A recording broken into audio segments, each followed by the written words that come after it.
Hola perros, ¿cómo están? Yo soy Germán Steven González Navarro y hoy vamos a mostrarles mi cassette, que es un EW muy ordinario, que lo consigue en las tiendas de aquí de Barranquilla. Y hoy lo podemos mostrar que mi cassette está enredado por unos rines morados y una freestyler que están viendo aquí, que es muy barata, que valen 20.000, 25. Y hoy vamos a probar cómo suena mi cassette, cómo suena mi cassette Shure, GW, que es muy barato.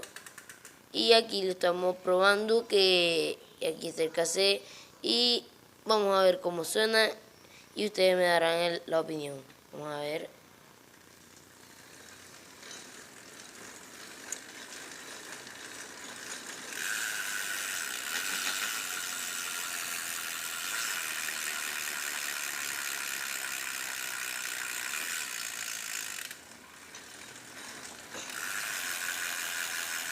Están viendo que mi cassette está sonando y para ver si ustedes me dan la opinión cómo suena mi cassette.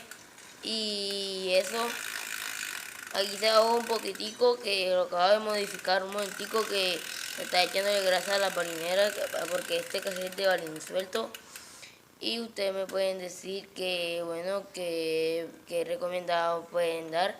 Y suscríbanse a mi canal, denle like y comenten y compartan todos los videos que yo hago, solamente estos videos. Y bien, chao.